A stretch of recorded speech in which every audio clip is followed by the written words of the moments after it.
around literally how companies launch, what kind of investment that they get, and how they approach investors, those kind of investments. So literally a bit of an idiot's guide to investment around how to acquire, pitch, and pros and cons. It's a bit of an idiot's guide to investment. So the same picture you see in the last slide deck. So the investment bits, for me, it's been quite an eye-opener. I've met companies sort of around the world. They went from China across to, this one's in Palm Beach with a bunch of guys who founded a business, a biotech company that's still running in Palm Beach, about to go into China. And well, I was going to go to China in December, January, and that's going to be delayed to June time. But you've got on the right-hand side the state and federal government, and on the left-hand side myself with the far back left, the founder of the company, a guy called Joe, who's interesting character, Vietnam War vet. His wife is got Parkinson's. His granddaughter's disabled. So interesting character. He was in his last legs with about 9.5 mil of combined debt in the business, 6.5 mil on the company, 3 mil personal. We cleared all the debt off him, and now he's got a nice. He's moved from New Jersey in quite a sort of an okay neighbourhood to Palm Beach with a swimming pool and a nice lifestyle. So Joe had a good ending to the investment cycle. He picked up 3 to 5 mil seed funding from a family office that I represent, and that same office is putting it into China for about a 50 mil investment to go into a province over there at the moment. So the story can be quite exciting and interesting, and these guys, obviously that's his son next to him with a big smile on his face.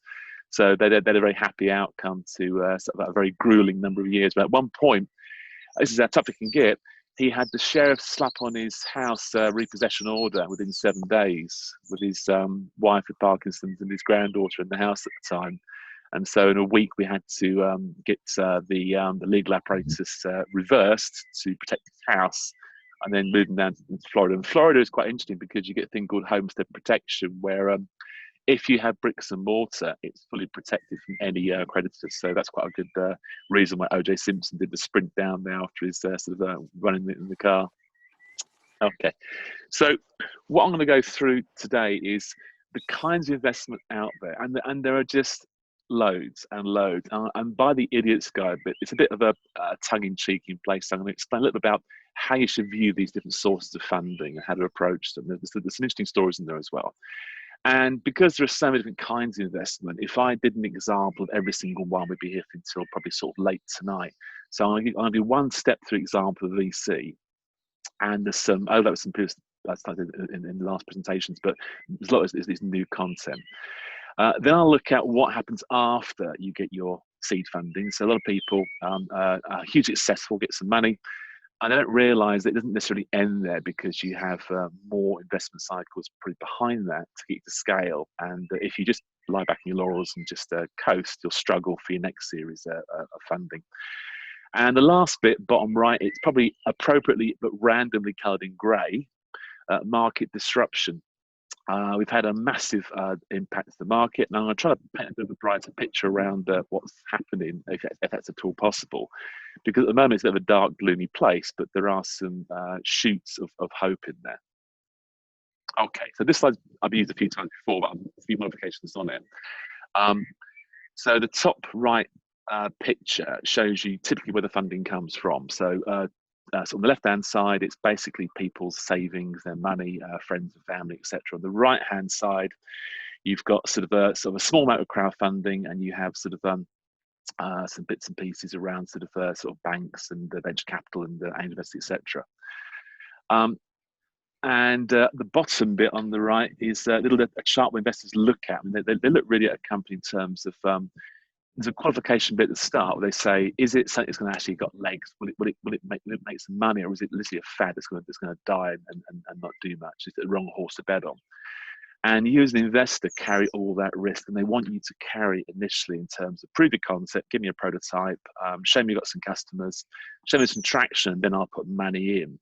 Before that, VCs don't tend to invest. So VC funding pot in total, 6% goes into startups. Most of their funding goes into established SMEs. Typically, you'll be looking at friends and family, and perhaps some angel investors, and perhaps even crowdfunding. There's actually a few.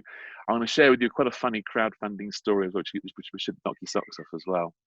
So start with looking at how you can fund it yourself and friends and family. If you look at your network on LinkedIn, if you look at the people in that network, the chances are you've got people that have spare funds available, or they have significant wealth. And as a starter, I would approach those people, and that really goes into my next slide. Well, so before I go on the topic, is just in terms of the sliding scale between personal savings and an investor like a bank or a VC. There's a bit of a sliding scale. Summarize it at the top left. So you've got, your friends and family, a nice old guy who likes you and likes your children's grandchildren or whatever, and he'll give you, a few £1,000 based on just likes you, and he'll support you.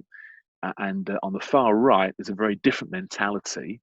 So the far left, they're looking at you as a person and what kind of, making you happy and sort of seeing that opportunity to make some little bit of money in the side perhaps as well. On the right, it's a calculation.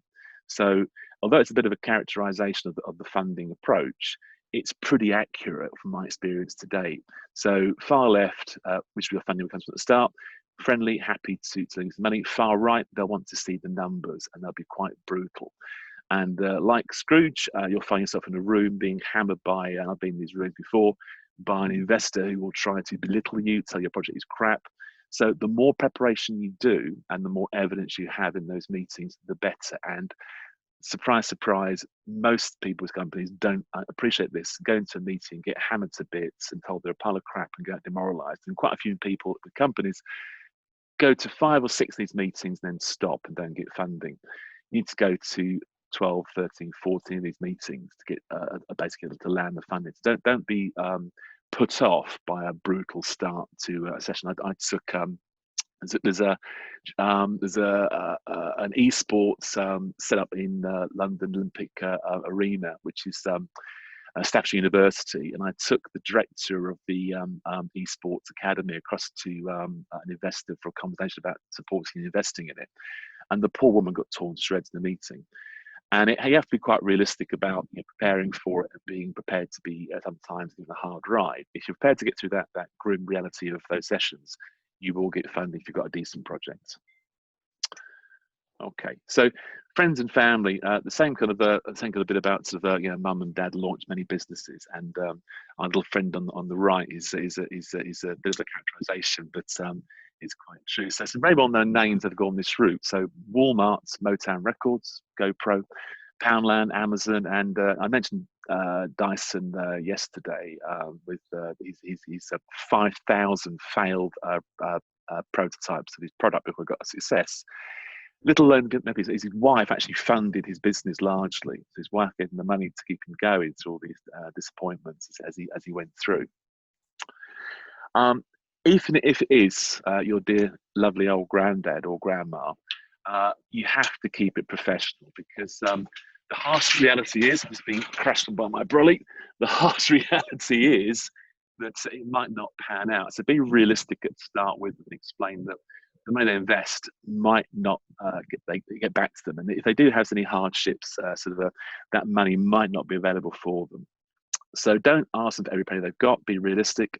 Appreciate it's a member of the family or a friend, and think about the risk you're taking on. And if you do have a bad experience in terms of a project that crashes, how will that affect that relationship? So be sensible and pragmatic about it. And if you can, have multiple parties involved rather than just one that you've got a huge risk with. Okay, now banks. Now the top picture here, if you're familiar with Mary Poppins, will resonate a little bit. Banks do lend, and the last couple of months, the British Business Bank has been very active in underpinning your local banks to provide funding. Banks tend to have this conversation around show me your personal credit rating and give me some collateral for support. And even with the business coronavirus loans, they're still asking very detailed questions around your credit and around your personal liabilities and the rest. So banks are a very clinical approach. They're not just taking risk. Now, I worked at a bank for about 10 years, and there's a reason for this. I worked in the technology part of Lloyds Bank, and I worked with some very senior banking representatives that have been in the bank for the last 15, 20 years. When they lend in a branch against a company or individual, that lending decision stays with them through their whole career.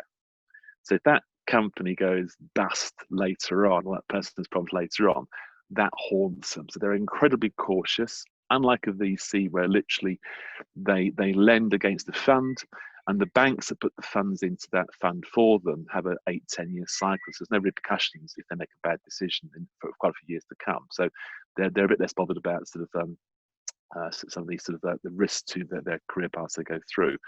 Now, banks will lend you between 500 and 25,000 typically for a startup loan, paid over 5 years, for about 6%.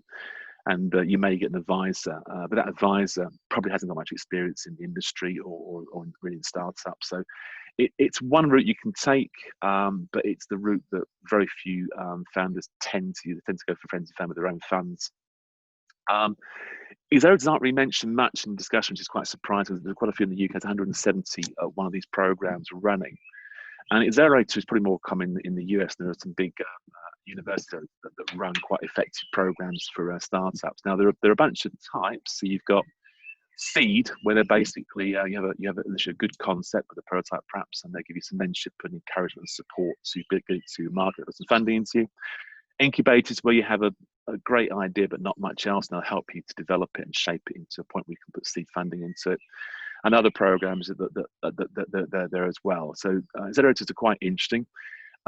You tend to work in cohorts, so you'll be put into a group of people. And there's one that's over in London called Lorca, which is running with a cybersecurity cohort. I think they're on their 5th cohort now, and that's quite an interesting framework. They do give access to marketing, to finance, to other services. So they're quite interesting if you're not quite confident on your own feet initially. Now, crowdfunding is an interesting one. It's developed in the last few years quite substantially, and there are a bunch of types of crowdfunding. You have reward, you have donation, and peer-to-peer. So reward is if you invest in a company, then they'll give you some sort of gift or reward back. It might be the product may be given to you sort of a sort of part of your investment with a return. Donation, GoFundMe, we've seen those things with sort of people that obviously do some massive campaigns like walk in their garden several hundred times, getting them, I think, £27 million at the last count I checked this morning. Peer-to-peer, more the common lending club approaches. Now, the reason these are successful is because each investor is typically like a you or me that puts between 10 and a few £100 into a project. So the risk individually is quite low. So their level of scrutiny is much, much lower. So whereas an investor will look at your balance sheet very closely, these guys look at the glossy pitch deck you put forward, how you market it. Now, you can get some very big surprises take place. So one individual wants to create a new potato salad recipe, and he applied for $10 of funding through crowdfunding platform. He raised $55,000 for his potato salad from nearly 7,000 backers. And when they asked the question, well, what are you going to do with the extra, sort of £54,990 dollars that you've got? He launched on the right a massive potato salad party in the park. So he was a bit surprised by it, and he's very wary of being labelled as the crowdfunding sort of oddity. And people, because they're only putting 10, 15, 20 pounds in each, don't really care if you've got a huge pile of cash like this. We've got a big, you can check the link there. It's quite a funny story. You get tax breaks as an investor. So if you put money in, you can get enterprise investment scheme. You can get investment scheme investment tax breaks as well. And there are a whole pile of crowdfunding platforms around. Now, some of these combine with accelerators. So Virgin do a crowd accelerator where they give you, I think it's about a 5-week course. You pay, I think it's about 12,000 quid, whatever it is, and they'll basically give you a bunch of services wrapped up, including a lot of marketing, because you're going for several hundred people. And this guy on the spud potato bit, with 7,000 backers behind him, you have to market to them rather than just convince the balance sheet stand. So it's a lot of PR marketing to do up front, and then you submit your proposal on the platform. You put in your target level of investment. If you don't get it, no money comes to you. And you have to report back on progress and explain what equity they're getting for their investment in the company. And when successful, you get a fee charge. The fees are about 3 to 5% of the equity you get through the platform. You may also get a pledge commission, so perhaps 20 pence per pledge that each person puts forward to commit to your project. If you're not successful, you don't walk away scot-free. You have to pay some of that money to the crowd platform for doing the work for you. So typically, if you're after 100,000 of funding, you might walk out with 92,500 on average from those platforms. And the beauty of these things is, I've worked the projects who I'm currently trying to pivot into a different marketplace. They got a $500,000 investment from Crowdcube, and that was back in August last year. Their challenge now is that they did a very good marketing pitch in about an 18, 20 slide pitch deck that was very compelling and very visual. If you dig behind, there are challenges in terms of how you monetize the project. But going for the next round of funding, either a next seed or a Series A, will be pulled apart. So there's a lot of work to do for them over the next 12 months, which is their burn time, to take their business back to its kernel, and just have a look at how they bring it to market and monetize it, where their key customers are. Their market analysis is quite vague. One of their projects is to fly their team across to California in a few weeks, doing some analysis, then come back, and that's expensive use of their funds. So a bit of work. So crowdfunding is great, but the risk is similar to self-funding. You don't necessarily have the rigor that you have to apply when you go for formal investments through venture capital or private equity or other funding source. Okay, so angel investors. This I covered this yesterday as well. These got their name from Broadway Theatre, where they used to fund the productions, because the theatre guys can actually afford to run the shows. They're typically people that have quite a bit of money spare. So they're high net worth individuals. Really, they have a bit of cash in the bank. They can invest with you. They may work individually, and they can typically be one of your contacts on your LinkedIn network of people. They can work in collaboration with other angels. And they can even provide funding for venture capital organisations collectively. And the benefit of angel funding is that, and this may be where Tanya might find a more sweet spot, is that they're more focused on you and what you're trying to bring to the world, rather than the hard numbers in the project. So they're more tolerant of, I might not get a huge return, whereas a VC will look for massive multiples of their investment. Angels don't. They may just say, as long as I get the money back and a bit on top, I'm quite happy. But they want to be associated with projects that bring a change, because most of them it's quite boring, the sort of day-to-day jobs. They want some sort of highlight, which could be your project. So look in your network and ask your network for contacts of possible angels, and you might find 2, 3, or 4 of these will work with you. If that's the case, it's a much less challenging process than going for a VC funding route. Now, venture capital, which is the one that everyone tends to look at. Now, to get the mindsets, yesterday about the risk profile these guys have. I mean, this whole thing came out of private equity after the Second World War, and it's from a guy called George Dorrit, who's the father of venture capital. He basically started off the American Research Development Corporation, ARDC, in 1946, raised $3.5 million fund, investing in companies that were coming out of the World War II. And the clinical bit here is that they invest in a company to get to a size and credibility to sell it. So their whole target is they invest in companies that have guaranteed revenue streams, typically, that will return their commission each month, their investment, the commission on the asset they put into the business, the capex, and they'll then look to sell it to a corporation for a price, and then they get money off these sales. Very few VC funds go into startups, only 6% of the funds go in there, because they're not designed to go through the complexity and risk in that whole marketplace. They look at the middle of the S-curve. So anything large, where it's goes through competitive shakeouts, consolidations, and more likely where they get basically frozen out, is not a good place to be in when the money's in that, the returns aren't great. The raw startups, where there might be some diamonds in there, but there's a lot of poo in there as well. They need to sort of avoid. So the middle ranking ones are where they're proven business models, they're making revenue. Their target, bluntly, is in their stable of 5 companies to have 1 that's successful and 4 that literally pay the bills each month. And top right, that probability model here, which is they look at a company and say, probability of having sufficient capital is 80%, management, capable and focus 80%, and so on down the list. Now, the combined probability of a company across that profile for success is 17%, which means that again, it's of 5 businesses, 1 will hit all those key measures on there and be successful. So they assume that 4 won't. So if you do a VC funding for a project and you are not successful, don't worry, because they expect it and they hope that one of those companies will be a successful one. So how do they get the funding? Bottom right, they go to investment banks, other cash piles of money, including sort of private investors who could be ultra conventional, it could be angel funders, could be anybody pretty much. Then they build a fund up, and there are some very sizable funds like SoftBank's Vision Fund, which is about 100 billion. I think it's a huge fund. And then they lend to an entrepreneur term sheet. So they might say, for example, we'll put in 3 mil investment into your project, and we'll take a 40%. The careful wording here is preferred equity ownership position. And what this means is that you can't dilute them. They get first dibs at anything that's left over. So if you have a problem, then whatever what the company has, they get first slice of that cake that's left to manage their risk.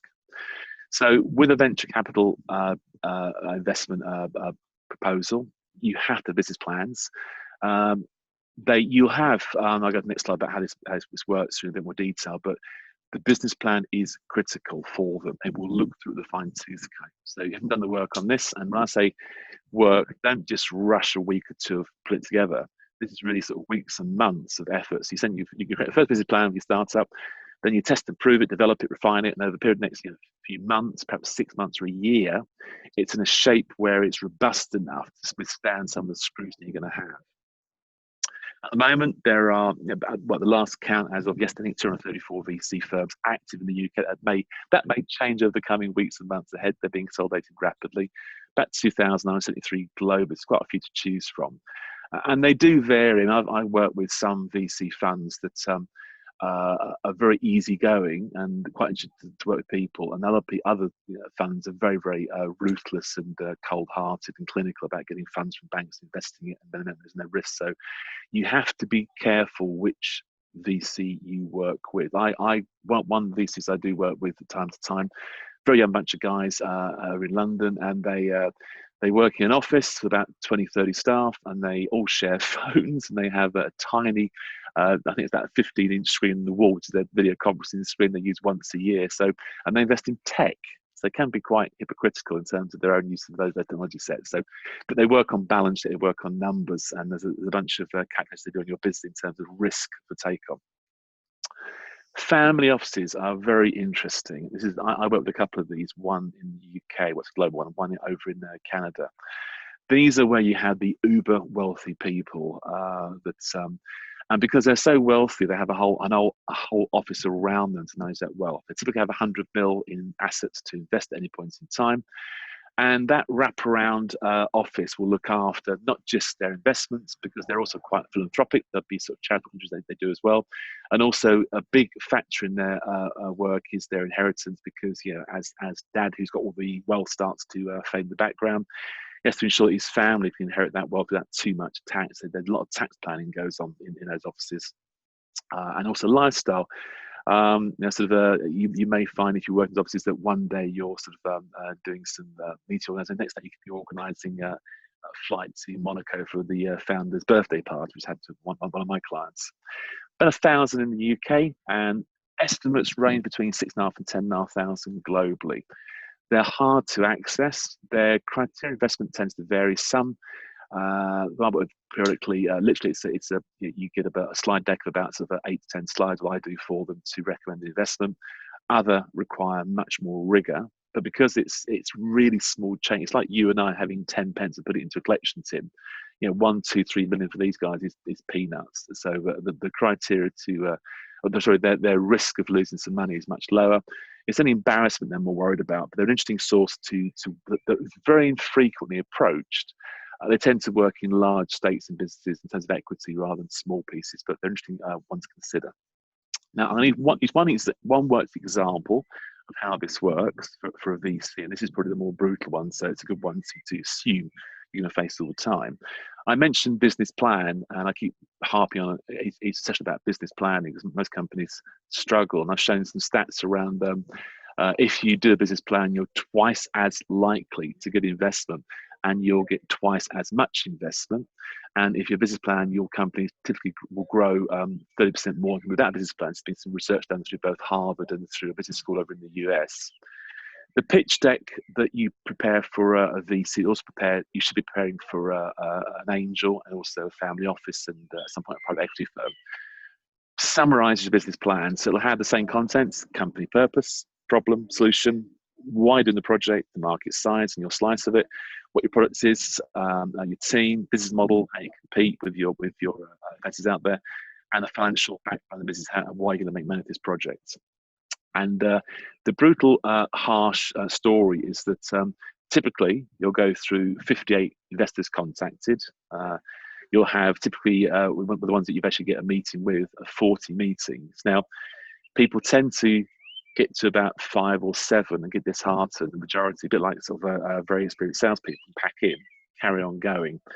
Typical investment sizes for a seed one is about $1.3 million, but it's about 1.1 to 1.3 in pounds. And 12.5 weeks to close the investment cycle. The pitch deck, 19 slides. The average time they'll spend looking at your content to see if it's worth doing is about 3 minutes and 44 seconds on average, based on 200 businesses analysed. And when you ask a VC what they look for in a pitch deck for 3.5 to 4 minutes, it's pretty pictures, it's glossy. And if you get a bite, you've been invited to a meeting, and then the hard sort of discussions start. They will ask to look at in detail your financials, your market analysis, to show evidence that those things make sense and proven, evidence that you put some money in yourself, that you're driving it along. It's a very calculated clinical process. So be prepared for it if you're going through the VC route. Okay. And again, if you're looking for number of VCs to approach or any number of investors to approach, there's not a direct correlation between the amount of investors you contact and getting meetings set up. Again, if you go for a glass of wine with a few investors and have a conversation and ask the question, why do you select and how do you select people to come into a meeting? Then the conversation broadly is around, if there was a stunning pitch deck that really caught my eye and the market was red hot, then that's a meeting. Believe it or not, one of the top reasons they do it is, I know him, or I know someone that knows him. So it's a network again, because they trust people that know people. So if you have a good network on LinkedIn, look to see who talks to, who works with investors. And this is when I have a conversation with clients and they're quite keen to have investment. They're going to repeated meetings, getting booted out. And when you say to them, well, if you have a contact that knows a few investors, you'll get more than 3 minutes, 44 seconds of time, and you'll get a friendlier start. And there's more tolerance for, if you like, well presented. So use that network. People are people, and they like people that they know and trust, rather than just a bit of a data on a bit of sheet in front of them. Okay. Equally, the amount of investors you contact doesn't correlate with the amount of money you get. It's better to focus on a sweet spot of investors and do your homework, because if you're running a business around perhaps remedial therapies for athletes, and you're approaching a tech investor, their tolerance span is about 0, because it's not in their portfolio area, so there's lack of interest. So look and see what their interest areas are and try to target investors you talk to. Do your own qualification investors before you start arranging meetings with them. Okay. It's a struggle in the process, because seed funding, it can take anything from sort of 0 to 5 weeks up to sort of, there could be sort of 40 weeks to close. Depends on the project. So there's no easy metric apart from the sweet spot. So the average is around between 6 and 15 weeks of time going around for seed funding. I said before, a lot of businesses, 6.7 weeks in, typically companies stop. This is when they fail. So the stats are skewed by companies that don't go the course. If you look at that chart here, only around 15 to 26% close in that 6 to 7 weeks time. The majority close between literally sort of 10 weeks up to 16 weeks and up. So it can be a long slog, and be prepared for it and plan accordingly. once you've got your seed funding in place, you don't have the luxury of sitting back and relaxing. You have to think ahead and plan.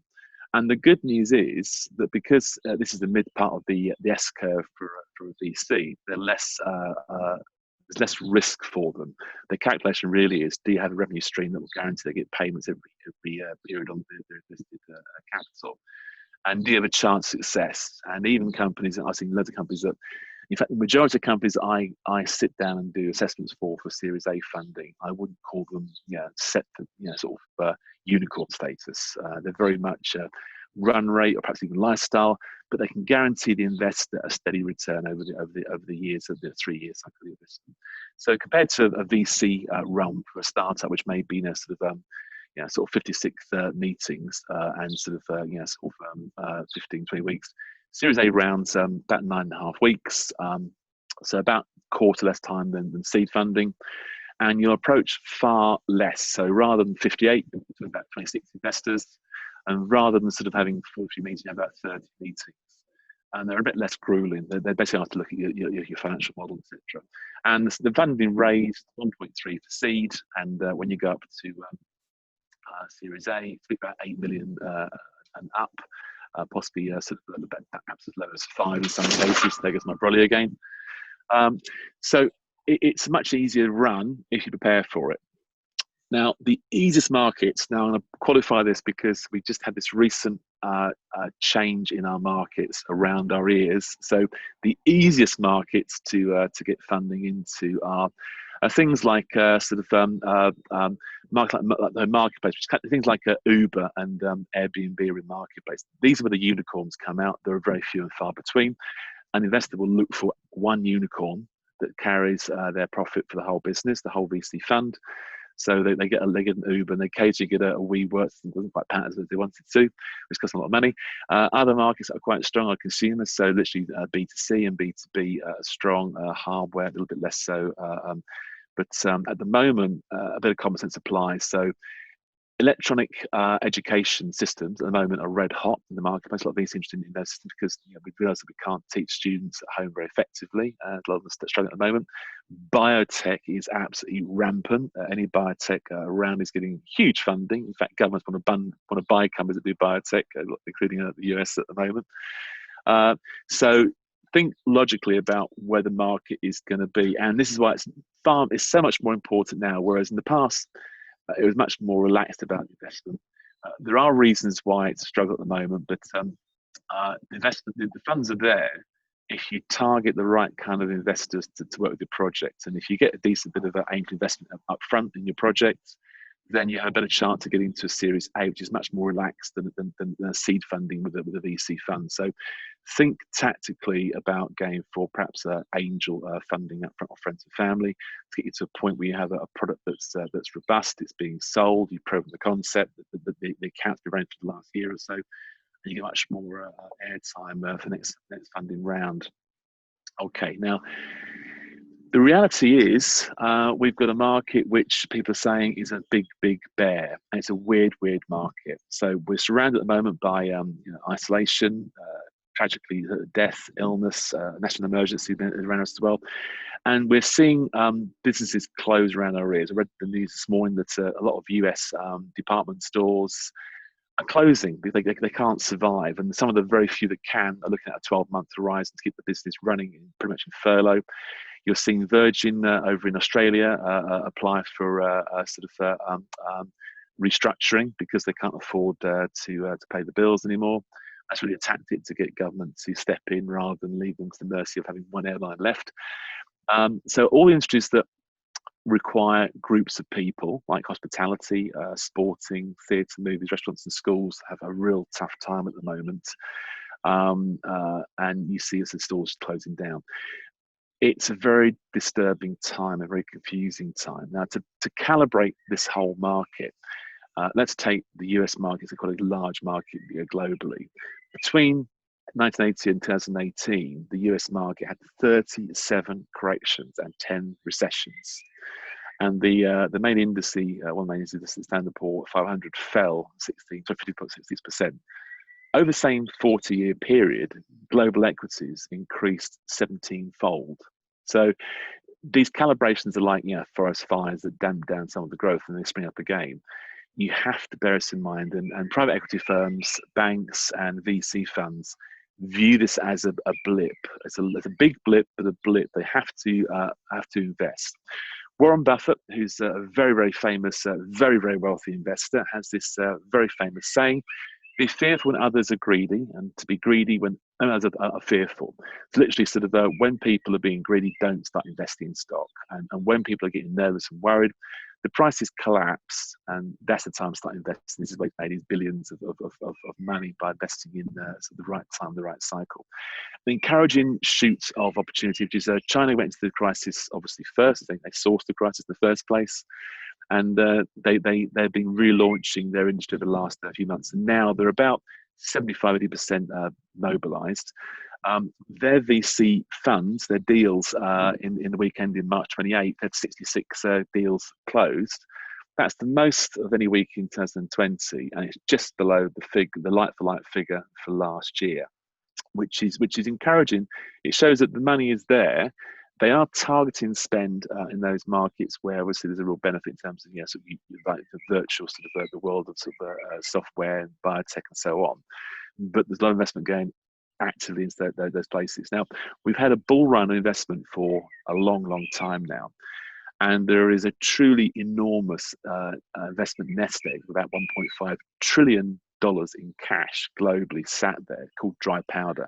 It's undeployed capital that has to be put into investment. The funds are expecting the VCs and the private equity firms to make that money work for them. So they're highly incentivized to find companies that will be successful. So the money's there. They're going through a nervous period because the guys that will assess your project and they decide to check that what you have makes sense are currently having to restructure their current portfolio. They're spending a lot of time looking to reduce costs, to put fresh capital into projects, to restructure businesses and sift their portfolios out. So you've got a lag of a month or two as goes on. So the quietness in the market, because these guys are working stupid hours to try to stabilize their current portfolio. Once that's been done, perhaps another few months it'll be completed, then that fund, that 1.5 trillion is still there. And then the other thing is markets. I said about this Ebenezer Scrooge versus the guy from Up model at the start. They're quite cynical. So